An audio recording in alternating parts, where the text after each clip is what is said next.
Hello everyone, my name is Andy and welcome to another Deals and Steals episode slash unboxing. Today is July 29th and I just got done playing this, so I've seen it before. I've played it before. It's pretty neat. This is from 2015, which I believe was the first year they did these funky cases. I think I like it. I think it looks cool. There's a whole buttload of controversy on the specs that Gibson, as you can see, maybe you can't, did in 2015. So we're going to talk about them with this. This is a 2015 Gibson Les Paul LPM. My understanding is that this is kind of the baseline. I think even the studio of this year had a little more going on, primarily in the electronics department. I believe it had the push pulls and 57 classics. These are Zebra, I think they call them 61 Zebra pickups. Just the standard Les Paul layout, 3 toggles, 2 volume, 2 tone. As far as things that make these 2015s unique, you've got tall, and I think they called them knurled, but they've got these little notches in it, knobs, to give you a little grippy. They're pretty cool. The tallness is different. I am indifferent about it. I think they still look cool from the front. You can't hardly tell. You've got a brushed finish on. Oh, there's a little ding there I didn't see. That's okay. More like a brushed finish on your tailpiece and bridge. Again, I believe they're called the 61 Zebra pickups, obviously the open coil. Rosewood fingerboard. It is a plain maple top, but a maple top, mahogany, and I believe the M in LPM, I guess I could flip this over for you, means maple. Other things for the 2015 lineup that they had were the brass nut, which I believe is adjustable.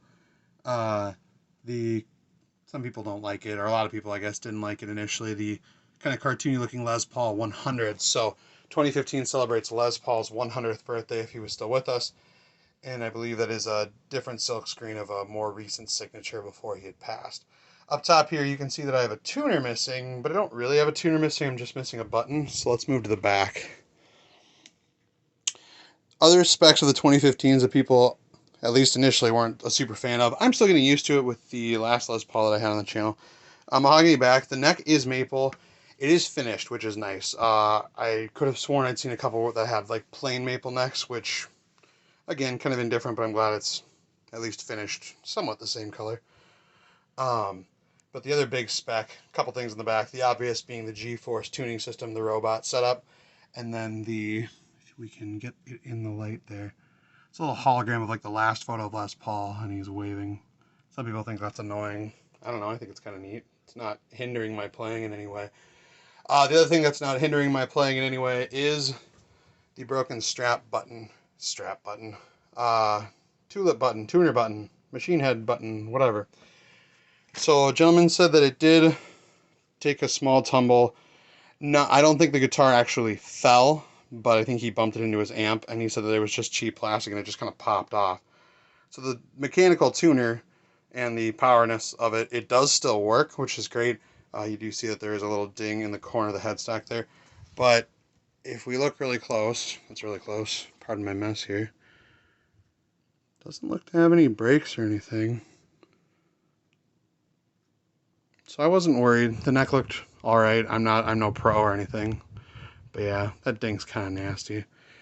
The other thing that a lot of people are kind of, well, the controversy continues, I guess, with the neck profile. String spacing is the same on previous models, but they added, I think, 50 thousandths of an inch on each side, and you can really feel it.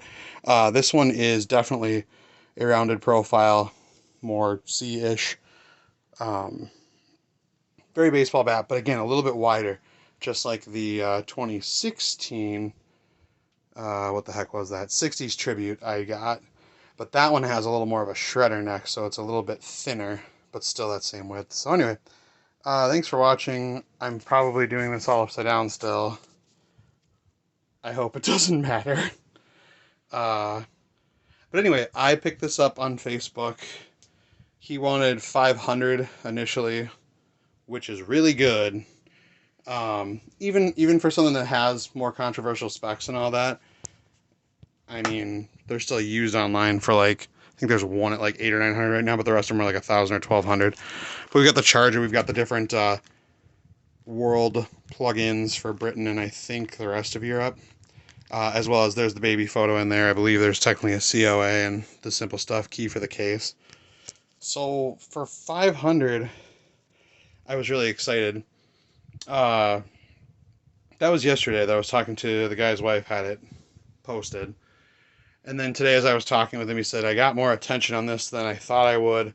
You are first in line, but I've got other people offering more. Would you do 550? And I said, ugh, it doesn't feel good, but I still think it's a deal. Even if this case is worth a couple $100 and I could separate them, great. But I'm probably not going to do that.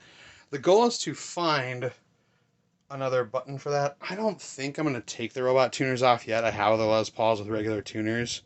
And I think that I'm just going to leave it as it is for now. If I decide that I really need to do something completely different, I will put on different tuners, like the gentleman who had the 60s Tribute High Performance before me did. But for now, I think it's pretty sweet. What do you think? For 550? Deal? I'd say so. Again, shouldn't have a neck break. It looks fine. That ding, unfortunate. There's some standard kind of warming or buckle rash on the back, whatever you want to call it. And the case looks clean. So thanks for watching. Like, comment, subscribe. Bye-bye.